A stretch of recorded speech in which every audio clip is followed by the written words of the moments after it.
Hi everyone, welcome back to the channel. Thank you for watching. Many of you will have at least a passing mastery of the material that we're going to cover here today, but it seems to me like we're adding people to the Second Amendment community at such a rapid rate that the normal background refresh rate of the interweb at large is incapable of covering topics that are more nuanced and would normally just happen by themselves with the collective activity.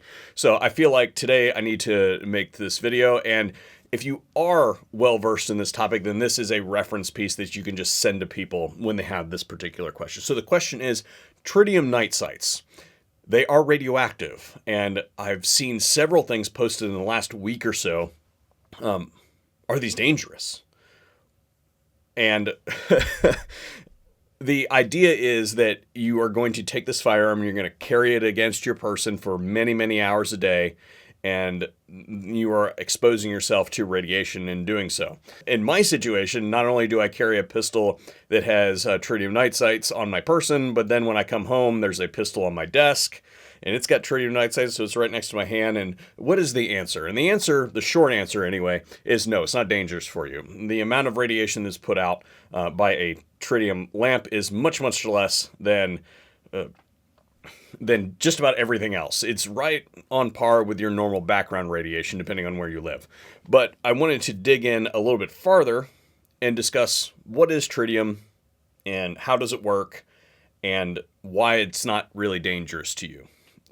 Really at all, unless you were to like eat your front sight, which I do not advocate that you do. Hydrogen is the simplest element in our universe. It's literally number one on the periodic table, as in it a proton and an electron. There are two other isotopes of hydrogen though. The first one, known as deuterium, is that proton, but also in the nucleus it has another baryon known as a neutron. We'll get to that in here just a second when we talk about the quantum structure. It has one additional neutron in deuterium, and then tritium, Tri-3, has two additional neutrons in the nucleus. Hydrogen, base, stable. Deuterium, proton plus neutron, stable. Tritium, on the other hand, is not stable, and it radioactively decays. As always, the devil's in the details, and tritium's radioactive decay occurs through a process called beta minus decay, which is a type of radioactive decay that occurs in neutron-rich nuclei. And it goes something like this. If you remember back to high school chemistry or physics, probably sophomore, junior year, in there somewhere, you'll have memorized that a proton carries a positive charge and an electron carries a negative charge and a neutron has a neutral charge, sort of. They have a net positive, negative, and neutral charge respectively. They're actually composed of smaller particles named quarks. And the proton specifically is composed of two up quarks and one down quark. The up quark having a positive 2/3 charge. The doing funky things with the math because we figured it out at one point in time and we didn't fully understand it. And so we have a better understanding. We use the same conventions, so now we have to do funny things to make the math work. The down quark carries a minus 1/3 charge. So if we do our maths real quick, 2/3 plus 2/3 equals 4/3, minus 1/3 equals 1. See what we did there? If we go over to the neutron, it is composed of two down quarks and one up quark. So again, do your math, net neutral charge. Well, when you have a high neutron density relative to the number of protons that you have, quarks are sort of fluid, and down quark can just simply become an up quark for the heck of it. Yeah, that's a thing. I learned this saying a couple years ago, and it's held true in everything that I've done in my life up to this point. There's no such thing as a free lunch. So in the process of changing that down quark to an up quark, we generate a beta minus particle. There's also another lepton that comes off, but I can't remember the name of it off the top of my head, but that's beside the point. The beta minus particle is an electron. It's a high velocity electron, and that's the source of most concern when it comes to the radiation. The only time that you really have a problem with anything like this is if you were to, like, I don't know, breathe in the gas, then you would have a problem. And you'd probably have to you'd probably have to huff like hundreds of thousands of dollars worth of tritium to give yourself a problem. But I don't know if you guys have noticed this or not, but you can't see electrons. They're all around us and I don't see them. So how does this help us?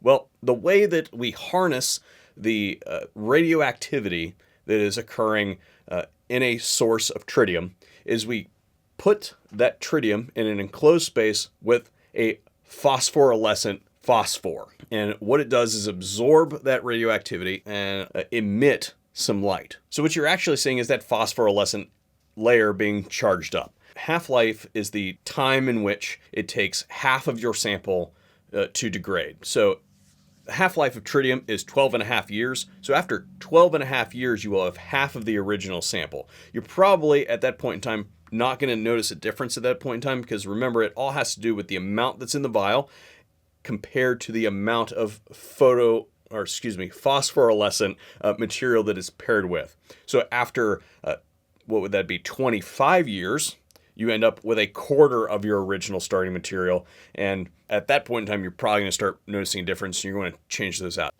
Any of you who have followed the channel for a long period of time will know that the sites that I choose to use are the XS branded sites, particularly their big dots, but they also have the small dots and the 3-dot configuration sites, depending on whatever your fancy is. I personally gravitate towards big dot sites on my defensive handguns, but this would be an example of one of their sites that has a photoluminescent ring around it that charges up from the ambient light. You should be seeing something on screen right now.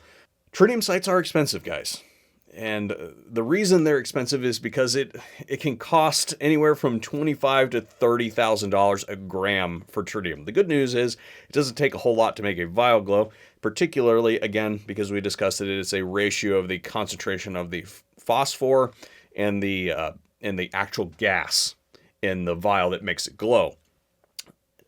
Unfortunately, unlike the normal affiliates page where you can find our discount codes for various things in the gun world, like PowerTac flashlights and the like, unfortunately, I do not have a code for XS sites over there, but they often run sales, and I believe that right now for the next week, they are going to be running a sale. So what I normally tell people to do is wait for those sales to happen and then buy a whole bunch of them all at once, so that you know that you're going to have your next 15 to 20 years worth of tritium hanging out. So if you potentially are going to purchase a handgun, or they make rifle sites as well, if you are looking for those sites, then wait for the sales to happen, and there is one happening right now. I believe it's also comboed with their new site pusher tool that we did a video on. I'll have it linked somewhere over here and in the description box down below if you guys are interested in the site pusher tool. The reason tritium is so expensive is, you guessed it, it's nuclear. It's highly regulated, it's used in nuclear weapons as triggers, and it is a byproduct of standard nuclear fission. The process of isotopic separation for production of tritium is a fairly complex process that you basically convert tritium containing water into a metal hydride, and then through a variety of steps you end up with tritium gas, and it's an expensive process. Lots of electricity required, lots of manpower. You need a building that's the size of an apartment complex to get it done. So it's not low science. We'll put it that way. Ooh. Anyway, to wrap up today, tritium in its suggested use form, entirely harmless to you. Even if it makes it out of that tritium vial, can't pierce your skin, don't huff it. And if you compare this radiation exposure from a tritium site to something like a airline flight or something like that, we're talking orders of magnitude of difference. And really, you can classify your exposure from a tritium night site to background radiation.